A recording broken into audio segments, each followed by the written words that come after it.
ओम शांति। आज 24 जुलाई 2025।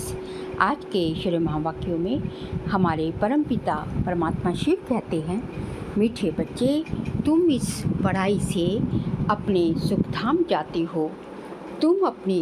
तुम इस पढ़ाई से अपने सुखधाम जाते हो वाया शांति धाम।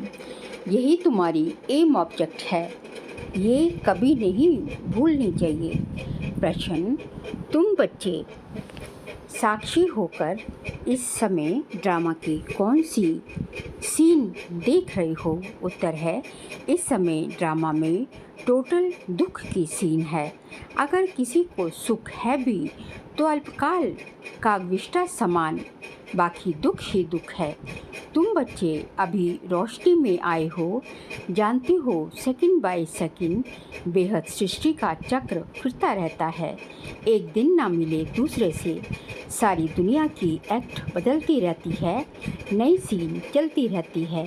गीत जो पिया के साथ है उसी के साथ ज्ञान प्रसाद है। डबल ओम शांति। एक बाप स्वधर्म में टिके हुए हैं, दूसरा बच्चों को भी कहते हैं अपने स्वधर्म में टिको और बाप को याद करो।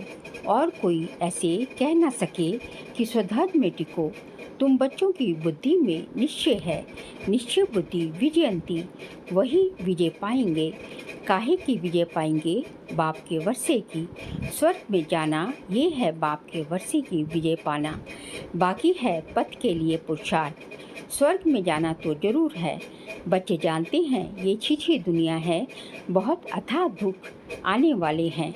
ड्रामा के चक्र को भी तुम जानते हो, अनेक बार बाबा आया हुआ है पावन बनाए सभी आत्माओं को मच्छरों सदृश ले जाने, फिर खुद भी निर्वाण धाम में जाकर निवास करेंगे। बच्चे भी जाएंगे। तुम बच्चों को ये तो खुशी रहनी चाहिए, इस पढ़ाई से हम अपने सुखधाम जाएंगे वाया शांति धाम। ये है तुम्हारी एम ऑब्जेक्ट, ये भूलनी नहीं चाहिए। रोज रोज सुनते हो, समझते हो, हमको पतित से पावन बनाने के लिए बाप पढ़ाते हैं, पावन बनने का सहज उपाय बताते हैं याद का। ये भी नई बात नहीं, लिखा हुआ है भगवान ने राजयोग सिखाया, सिर्फ भूल ये कर दी जो श्री कृष्ण का नाम डाल दिया। ऐसी भी नहीं है, बच्चों को जो नॉलेज मिल रही है वे गीता के सिवाय और कोई शास्त्र में होगी। बच्चे जानते हैं कोई भी मनुष्य की महिमा है नहीं जैसे बाप की है। बाप ना आए तो सृष्टि का चक्र ही ना फिरे, दुखधाम से सुखधाम कैसे बने? सृष्टि का चक्र तो फिरना ही है, बाप को भी जरूर आना ही है। बाप आते हैं सबको ले जाने, फिर चक्र फिरता है। बाप ना आए तो कलयुग से सतयुग कैसे बने? बाकी ये बातें कोई शास्त्रों में नहीं है, राजयोग है ही गीता में। अगर समझें भगवान आबू में आया है तो एकदम भागे मिलने के लिए। सन्यासी भी चाहते तो हैं ना कि भगवान से मिले, पतित पावन को याद करते हैं वापस जाने के लिए। अभी तुम बच्चे पद्मा पदम भाग्यशाली बन रहे हो, वहाँ अथाह सुख होते हैं। नई दुनिया में जो देवी देवता धर्म था वह अभी नहीं है। बाप देवी राज्य की स्थापना करते ही हैं ब्रह्मा द्वारा, ये तो क्लियर है। तुम्हारी एम ऑब्जेक्ट ही ये है, इसमें संशय की बात ही नहीं। आगे चलकर समझ ही जाएंगे, राजधानी जरूर स्थापन होनी है। आदि सनातन देवी देवता धर्म है। जब तुम स्वर्ग में रहते हो तो इनका नाम ही भारत रहता है, फिर जब तुम नर्क में आते हो तब हिंदुस्तान नाम पड़ता है। यहाँ कितना दुख ही दुख है, फिर ये सृष्टि बदलती है, फिर स्वर्ग में है ही सुखधाम। ये नॉलेज तुम बच्चों को है, दुनिया में मनुष्य कुछ भी नहीं जानते। बाप खुद कहते हैं अभी है अंधियारी रात, रात में मनुष्य धक्के खाते रहते हैं। तुम बच्चे रोशनी में हो, ये भी साक्षी हो, बुद्धि में धारण करना है। सेकंड बाय सेकंड बेहद सृष्टि का चक्र फिरता रहता है, एक दिन ना मिले दूसरे से सारी दुनिया की एक्ट बदलती रहती है, नई सीन चलती रहती है। इस समय टोटल है ही दुख की सीन, अगर सुख है तो भी कागविष्ठा समान, बाकी दुख ही दुख है। इस जन्म में करके सुख होगा, फिर दूसरे जन्म में दुख। अब तुम बच्चों की बुद्धि में ये रहता है, अभी हम जाते हैं अपने घर। इस पे मेहनत करनी है पावन बनने की। श्री श्री ने श्रीमत दी है, श्री लक्ष्मी नारायण बनने की। बैरिस्टर मत देंगे बैरिस्टर भव। अब बाप भी कहते हैं श्रीमत से ये बनो। अपने से पूछना चाहिए, मेरे में कोई अवगुण तो नहीं है। इस समय गाते भी हैं, मुझ निर्गुण हारे में कोई गुण नाही। आप ही तरस परोई, तरस अर्थात रहम। बाबा कहते हैं, बच्चे मैं तो किसी पर रहम करता ही नहीं। रहम तो हर एक को अपने पर करना है। ये ड्रामा बना हुआ है। बेरहमी रावण तुमको दुख में ले जाते हैं। ये भी ड्रामा में नूंद है, इसमें रावण का भी कोई दोष नहीं। बाप आकर सिर्फ राय देते हैं, यही उनका रहम है। बाकी ये रावण राज्य तो फिर भी चलेगा। ड्रामा अनादि है, न रावण का दोष है न मनुष्यों का दोष है। चक्र को फिरना ही है। रावण से छुड़ाने के लिए बाप युक्तियाँ बताते रहते हैं। रावण मत पर तुम कितना पाप आत्मा बने हो। अभी पुरानी दुनिया है, फिर जरूर नई दुनिया आएगी। चक्र तो फिरेगा ना, सतयुग को फिर जरूर आना है। अभी है संगम युग। महाभारत लड़ाई भी इस समय की है। विनाश काले विपरीत बुद्धि विनश्यन्ति, ये होने का है। और हम विजयंती स्वर्ग के मालिक होंगे, बाकी सब होंगे ही नहीं। ये भी समझते हो, पवित्र होए बिगर देवता बनना मुश्किल है। अब बाप से श्रीमत मिलती है श्रेष्ठ देवता बनने की। ऐसी मत कभी मिल ना सके। श्रीमत देने का उनका पाठ है भी संगम पर, और कोई में तो ये ज्ञान ही नहीं है। भक्ति माना भक्ति, उनको ज्ञान नहीं कहेंगे। रूहानी ज्ञान ज्ञान सागर रूह ही देते हैं, उनकी ही महिमा है। ज्ञान का सागर, सुख का सागर। बाप पुरुषार्थ की युक्तियाँ भी बताते हैं। ये ख्याल रखना चाहिए कि अभी फेल हुए तो कल्पांतर फेल होंगे। बहुत चोट लग जाएगी। श्रीमत पर ना चलने से चोट लग जाती है। ब्राह्मणों का झाड़ बढ़ना भी जरूर है, इतना ही बढ़ेगा जितना देवताओं का झाड़ है। तुमको पुरुषार्थ करना और कराना है। सैपलिंग लगती रहती है, झाड़ बड़ा हो जाएगा। तुम जानते हो अभी हमारा कल्याण हो रहा है। पतित दुनिया से पावन दुनिया में जाने का कल्याण होता है। तुम बच्चों की बुद्धि का ताला अभी खुला है। बाप बुद्धिवानों की बुद्धि है। अभी तुम समझ रहे हो, फिर आगे चल देखना किस किस का ताला खुलता है। ये भी ड्रामा चलता है, फिर सतयुग से रिपीट होगा। लक्ष्मी नारायण जब तख्त पर बैठते हैं तब संवत शुरू होता है। तुम लिखते भी हो 1 से 1250 वर्ष तक स्वर्ग। कितना क्लियर है। कहानी है सत्यनारायण की, कथा अमरनाथ की है ना। तुम अभी सच्ची सच्ची अमरनाथ की कथा सुनते हो, उसका फिर गायन चलता है। त्योहार आदि इस समय के हैं। नंबर 1 पर्व है शिव बाबा की जयंती।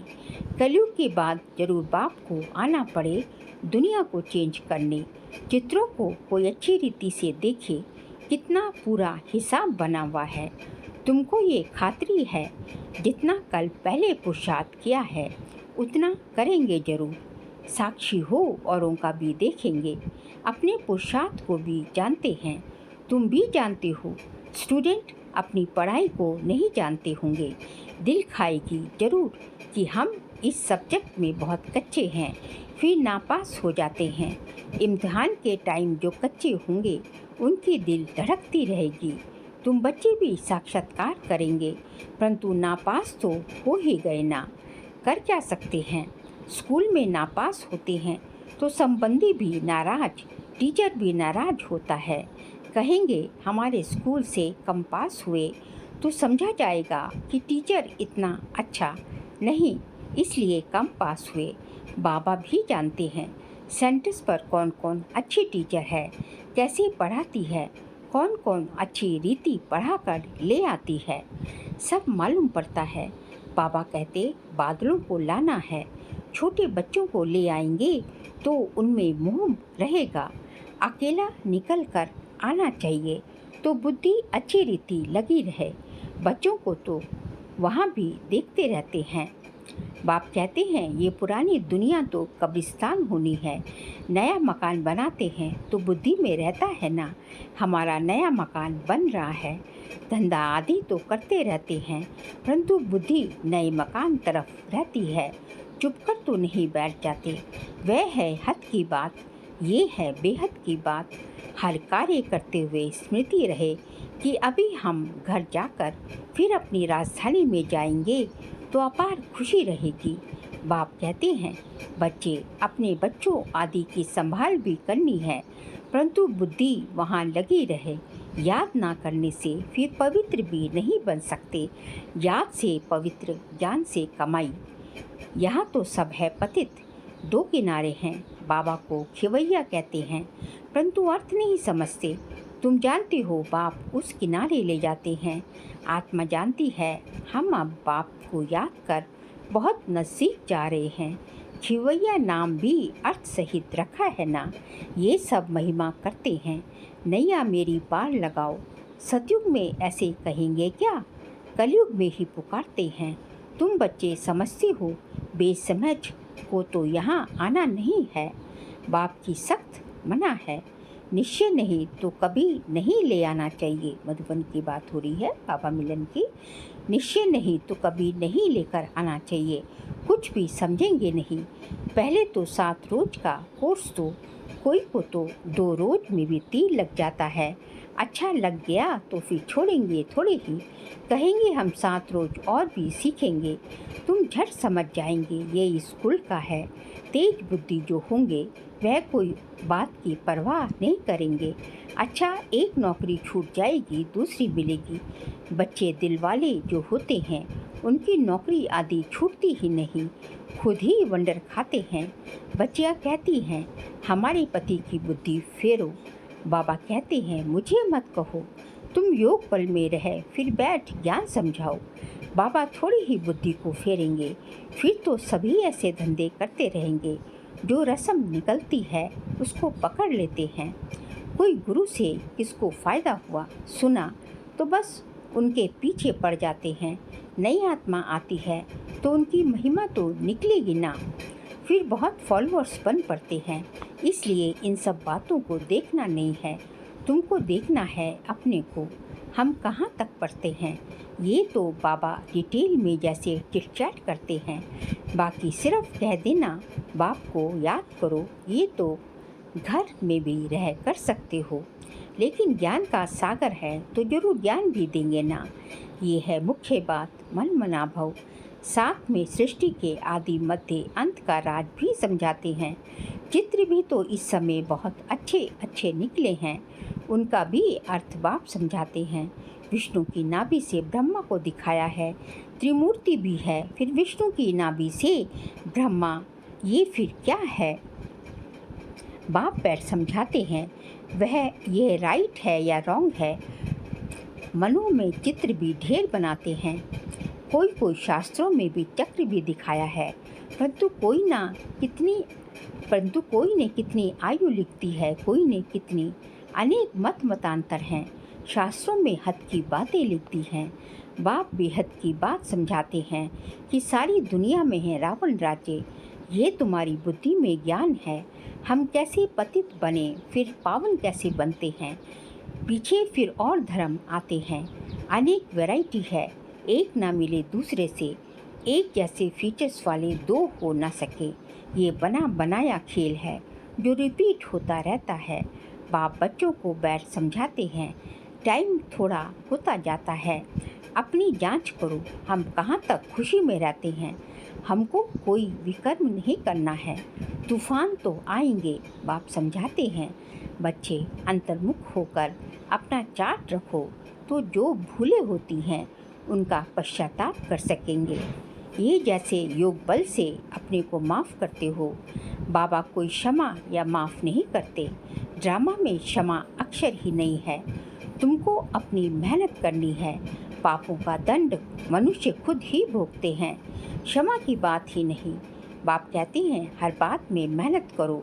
बाप बैठ युक्ति बताते हैं, आत्माओं को बाप को बुलाते हो, पुराने रावण के देश में आओ, हम पतितों को आकर पावन बनाओ।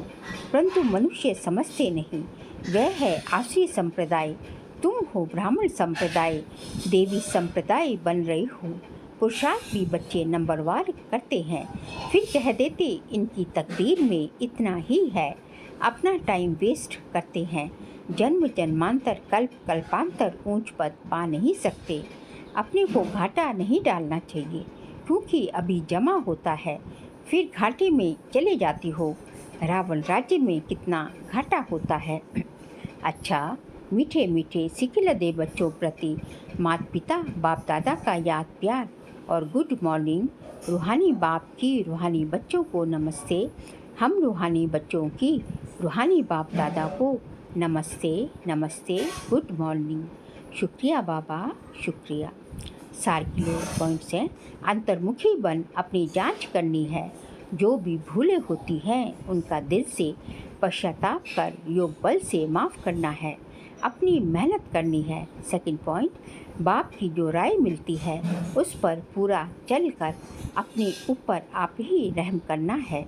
साक्षी हो अपने व दूसरों के पुरुषार्थ को देखना है, कभी भी अपने आप को घाटा नहीं डालना है।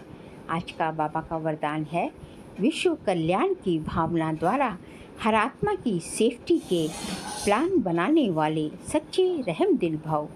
विश्व कल्याण की भावना द्वारा हर आत्मा की सेफ्टी के प्लान्स बनाने वाले सच्चे रहम दिल भव। वर्तमान समय कई आत्माएं अपने आप ही स्वयं के अकल्याण के निमित्त बन रही हैं। उनके लिए रहम दिल बन कोई प्लान बनाओ। किसी भी आत्मा के पाठ को देखकर स्वयं हलचल में नहीं आओ, लेकिन उनकी सेफ्टी का साधन सोचो। ऐसे नहीं कि ये तो होता रहता है, झाड़ को तो झड़ना ही है, नहीं, आए वे विघ्नों को खत्म करो। विश्व कल्याणकारी व विघ्न विनाशक का जो टाइटल है, उस प्रमाण संकल्प वाणी और कर्म में रहमदिल बन वायुमंडल को चेंज करने में सहयोगी बनो। स्लोगन है, कर्म योगी वही बन सकता है जो बुद्धि पर अटेंशन का पहरा देता है। कर्म योगी वही बन सकता है जो बुद्धि पर अटेंशन का पहरा देता है। बाबा कहते हैं कि कर्म योगी बनने के लिए सबसे जो बहुत ज़रूरी चीज़ चाहिए वो है अटेंशन। हमें जो है अपनी बुद्धि पर जो है अटेंशन का पहरा हमेशा देते रहना है, क्योंकि ज़रा सी भी जो है श्रीमत से उल्लंघन हुआ तो जो बुद्धि इधर उधर चली जाएगी। जो है बुद्धि इधर उधर जाने से ही श्रीमत का उल्लंघन होता है। तो उसी टाइम जो है यदि अटेंशन का पहरा होगा तो हम जो है एकदम फिर जो है वापस अपने जो है सीट पर फिर से सेट हो जाएगी। ये उसी तरह जैसे पेंडुलम जो है इधर से उधर डोलता रहता है, तो हमारी बुद्धि भी जो है जैसे जो है इधर से उधर जो है मन बुद्धि जो है इधर से उधर जो है डोलने का जो है हलचल में आने का काम करती है। तो यहाँ जो है यदि अपने पर अटेंशन होगा अपनी मन बुद्धि संस्कारों पर, तो फिर जो है हम जो है श्रीमत का उल्लंघन नहीं करेंगे और जो है हम जो है कर्म योगी बनकर जो है हर कर्म में जो है हमारा बाबा की याद रहेगी, तो स्वतः ही जो है योग का समावेश होता रहेगा और हम कर्म योगी बन सकेंगे। फिर जो जुलाई मास का वित्तशाले का सब्जेक्ट है, संकल्पों की शक्ति जमा कर श्रेष्ठ सेवा के निमित्त बनो। आज का पॉइंट है, लास्ट में फाइनल पेपर का क्वेश्चन होगा, सेकंड में फुल स्टॉप, इसी में ही नंबर मिलेंगे। सेकंड से ज़्यादा हो गया तो फेल हो जाएंगे। एक बाप और मैं, तीसरी कोई बात ना आए। ऐसे नहीं ये कर लूँ, ये देख लूँ, ये हुआ नहीं हुआ, ये क्यों हुआ, ये क्या हुआ, ऐसा कोई भी संकल्प आया तो फाइनल पेपर में पास नहीं होंगे। बाबा कहते हैं कि फाइनल पेपर जो है, लास्ट का जो फाइनल पेपर होगा उसमें 1 सेकंड का ही क्वेश्चन आएगा और उस 1 सेकंड में यदि क्यों क्या के क्वेश्चनों में जो है चले गए बाबा की याद नहीं रही तो क्यों जाके क्वेश्चन में चले गए तो फेल जो है। इसलिए बस मैं और मेरा पापा, तीसरे का कोई मार्जिन ही नहीं। जब ऐसी स्थिति रहेगी तभी जो है लास्ट पेपर में पास हो सकेंगे, क्योंकि लास्ट वही पेपर आएगा जिसमें कि आपका कमज़ोर है, जिसमें आपका मोह है, जिसमें आपकी आसक्ति जाती है। तो यदि बाबा याद नहीं रहेगा तो फिर जो है हम पास नहीं हो पाएंगे। अच्छा, ओम शांति।